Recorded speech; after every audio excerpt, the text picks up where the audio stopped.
My sons took my shop, my savings, and my name off every document I once owned, and then they took their wives and children and walked out of my life. I was left with a wife dying of cancer, a rickshaw fare I could barely afford, and a daughter who still needed a wedding I couldn't pay for. Everyone in town thought Edward Holloway was finished. They had no idea what I still had left. My name is Edward Holloway. I am 64 years old, and for 30 years, I owned a shoe manufacturing business that once employed 40 people in our town.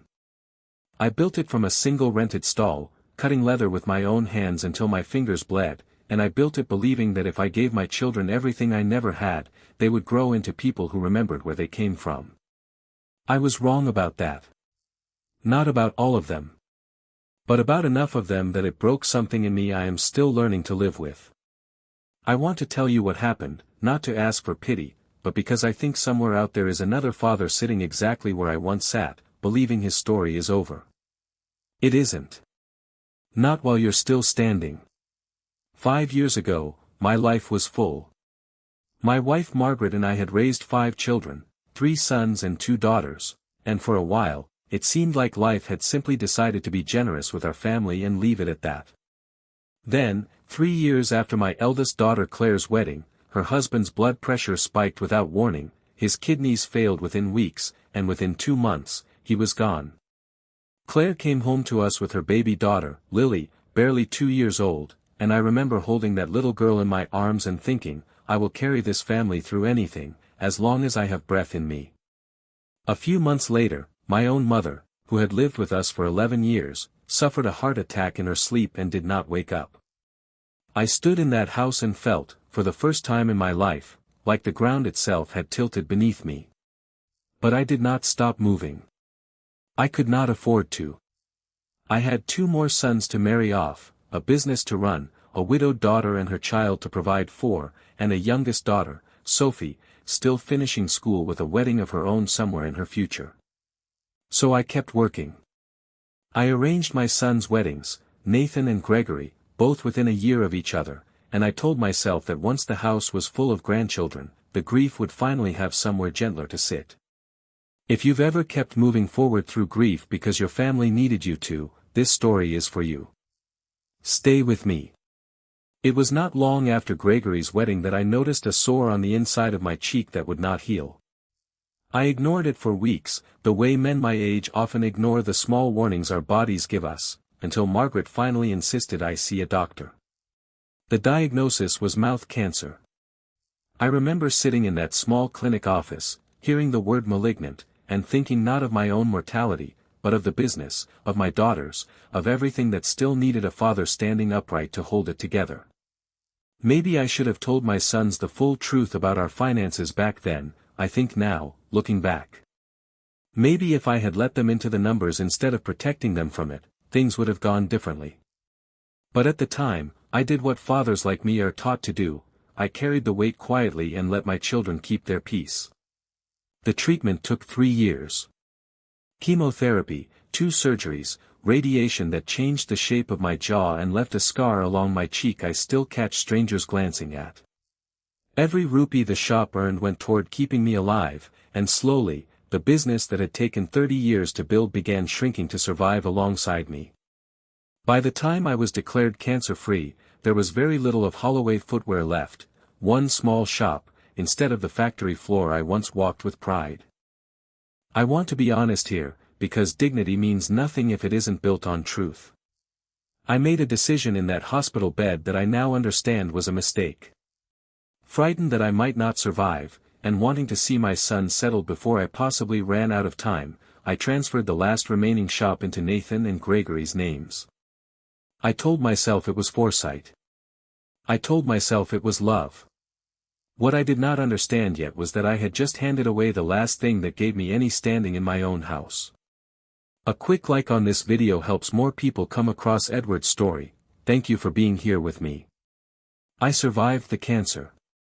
That should have been the beginning of a second chance. Instead, it became the beginning of the hardest chapter of my life. Within a year of the shop transfer, Nathan came to me one evening, his wife Priya standing quietly behind him with her arms crossed, and told me that they had decided to move into a rented flat closer to the city, for the children's schooling. I understood, even then, that this was not really about schooling. Gregory followed 8 months later, citing similar reasons, his wife barely meeting my eyes as they packed the last of their belongings into a car I had helped him buy. Between the two of them, they left with 4 grandchildren I had held as infants, for small voices that used to fill our home with noise I used to complain about and now would have given anything to hear again. My third son, Peter, stayed in the house physically, but not in any way that mattered. He came and went on his own schedule, spoke to Margaret and me only when he needed something, and treated our presence in the house as an inconvenience he tolerated rather than a family he belonged to. He and his brothers owned 2 cars between them, cars I had helped finance in better years, but neither vehicle was ever offered to drive their mother to a hospital appointment, or their father to a follow-up scan. I am not saying this bitterly. I am saying it because it is simply what happened, and a story loses its meaning the moment you soften the parts that hurt the most. Then came the second blow, the one I still find difficult to speak about steadily.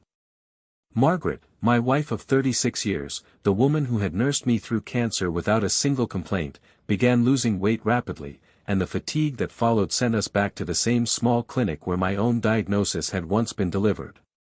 The doctor's face told me the answer before he said a word. Cancer. Different disease, same house, same family, barely 2 years apart. I remember thinking, sitting outside that clinic, that God does not test people beyond what they can bear, but I also remember wondering, quietly, whether I was about to find the edge of what I could bear. There was no money left for private transport, let alone the kind of treatment we had managed for me years earlier. I began taking Margaret to her appointments in shared local rickshaws, the 2 of us crammed among strangers, her thin frame leaning against my shoulder on the bumpy roads, both of us silent because there was nothing left to say that wouldn't break the fragile composure we were both holding on to. I would count coins at the pharmacy counter, ask which medicines could wait another week, and walk home past the shop that used to bear my family's name, now run by sons who did not think to ask how their mother's treatment was going.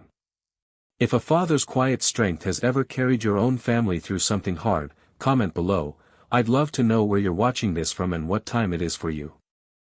Sophie, my youngest, was the one who stayed closest to us through all of it. She had finished her studies and taken a small teaching position, and every month she quietly set aside part of her modest salary, not for herself, not for the wedding she deserved and kept postponing without complaint, but for her mother's medicine. She never once said a bitter word about her brothers. When I finally, one evening, apologized to her for not being able to give her the wedding I had always promised, she took my scarred hand in both of hers and said something I will carry with me until the day I die. Dad, you gave me something better than a wedding fund. You gave me a father who never once, in the worst years of his life, let go of us. Let them have the shop. We still have you. I am not ashamed to say I wept that night, quietly, after she had gone to bed, the first tears I had allowed myself since the diagnosis years before. Claire, too, surprised me in a way I had not expected. She had spent years grieving her husband quietly, raising Lily largely on her own inside our home, and I had assumed, perhaps unfairly, that grief had used up whatever strength she had left. Instead, she began taking in tailoring work in the evenings, her sewing machine humming late into the night beside her daughter's bed, and one evening she handed me an envelope of money without a word, her jaw set in the same stubborn way her mother's used to set before an argument she intended to win. For Mama's medicine, she said simply. I know it isn't much. It's what I have. Maybe I underestimated my daughters for years, I admitted to myself then, watching Claire walk back toward her sewing machine. I spent so much energy trying to secure my sons' futures that I nearly missed the 2 people who were quietly securing mine. It was Lily, only 7 years old by then, who delivered the moment that changed everything, though none of us understood it at the time. She had overheard, the way children always seem to overhear the conversations adults think are private, a phone call between Nathan and Gregory discussing whether they should check in on their father, weighing the obligation against their inconvenience. She came to me in the courtyard that evening, small and serious, and asked, Nana, why don't Uncle Nathan and Uncle Gregory come see you like they used to? Did you do something bad? I did not know how to answer a 7-year-old honestly without teaching her something about the world I wished she never had to learn. So I told her the only truth I had. No, sweetheart. Sometimes people forget what matters most when life gets difficult for them too. It doesn't mean you stop loving them. It just means you learn to stand without needing them to hold you up. She thought about this for a long moment, in the serious way only children manage, and then said, "Then I'll be the one who holds you up, Nana." Stick with me, the next part is where everything in this story finally shifts. Thank you for watching this far. Word travels quietly in small towns, even when families try to keep their troubles private. Word travels especially quickly when it involves a man who once employed half the street, and whose sons have now been seen driving newer cars while their sick mother rides in a shared rickshaw to chemotherapy. I did not know, for a long time, how many people in our town had noticed. I did not know that the tailor 2 shops down from what used to be my factory had been quietly telling customers about the man who built half the shoes in this district and was now watching his own sons refuse to drive his wife to the hospital. I did not ask for help. I want to be clear about that, because I never once went looking for sympathy. But 6 months into Margaret's treatment, something began to happen that none of us expected. Former employees, men I had trained 30 years earlier, some of whom now ran their own small workshops, began appearing at our door. Not with charity, which I would have refused out of pride, but with work. One offered me a small consulting arrangement, asking me to help redesign his shoe patterns for a fraction of what my expertise was worth, because he said plainly, "Sir, you taught me everything I know. Let me pay you what that's actually worth, even late." Another simply left a bag of groceries at our gate every Friday for months, saying nothing, asking for nothing, because 30 years ago I had covered his daughter's school fees during a difficult year and never once brought it up again. I had spent 30 years building a business and, without ever intending to, I had also spent 30 years quietly building a town full of people who remembered kindness longer than I remembered giving it. One more small ask: if this story is moving you, hitting subscribe helps this channel keep telling stories like Edward's. Thank you for sticking with me this far.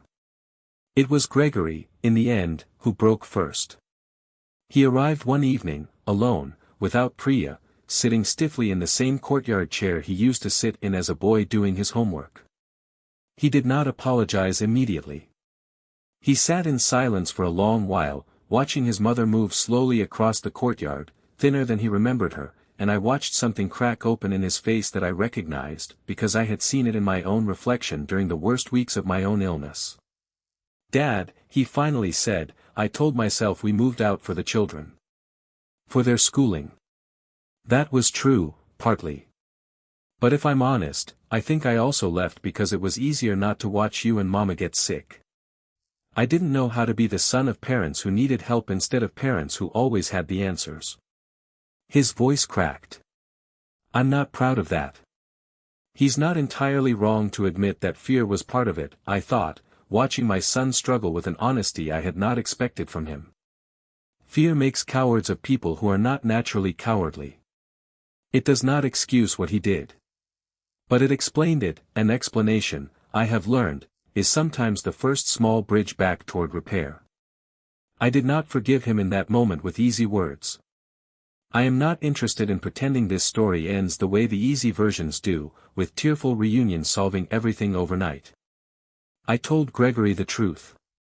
You left your mother to ride to chemotherapy in a stranger's rickshaw while you drove a car we helped you buy. That is not something an apology erases in one evening. But you're here now, and here is where rebuilding starts, if you mean it. He did mean it, as it turned out. He began driving Margaret to her appointments the following week. Nathan took longer, nearly 4 more months, but he came around too, eventually, after his own son asked him plainly one evening why they never visited their grandfather anymore, a question he apparently could not answer to his own satisfaction. Peter, I will say honestly, remains a work in progress. Not every ending in a real family arrives tied neatly. Some doors stay only partly open, and I have made peace with that too. If you've ever had to rebuild trust with someone you love, you understand this part isn't simple. Thank you for being patient with the truth of it. Margaret's treatment continues. I will not tell you this story ends with a miracle cure, because I promised you the truth, and the truth is that some chapters are still being written. What I can tell you is that she no longer rides to the hospital in a shared rickshaw. What I can tell you is that Sophie finally allowed us to plan a small wedding, modest but full of the people who actually showed up for her, Claire in a dress she sewed herself, Lily scattering flower petals with the seriousness of a child who understands, even now, what loyalty looks like. What I can tell you is that the shop, small as it is, now has my name back on the sign beside my son's, because Nathan insisted on it one afternoon without being asked. I lost the factory. I lost years I will never get back with my grandchildren. I lost the version of my sons I once believed I was raising.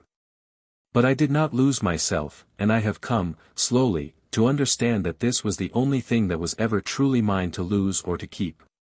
People in town still tell the story of Edward Holloway, the shoe shop owner who lost everything to illness and to his own son's distance, and somehow never once lost the quiet dignity that 30 years of honest work had built into him. I did not do anything remarkable to earn that reputation. I simply kept getting up. I kept taking my wife to her appointments, however I had to get her there. I kept loving my sons even when loving them cost me something. I kept believing that dignity was never something a shop deed or a bank account could take from me, because it was never stored in either of those places to begin with. My mother used to tell me, when I was a boy learning to cut leather until my hands bled, that a man's worth is measured not by what fills his pockets, but by what fills the room when he walks into it. I did not understand what she meant until I was 64 years old, sitting in a rickshaw with my dying wife's head on my shoulder, with nothing left to my name but a small shop and 2 daughters who never once looked away from me. They took the factory. They took the savings. They took, for a while, their own place in my life. But they never once managed to take the only inheritance that ever actually mattered, and in the end, that was the one thing I had left to give my grandchildren after all.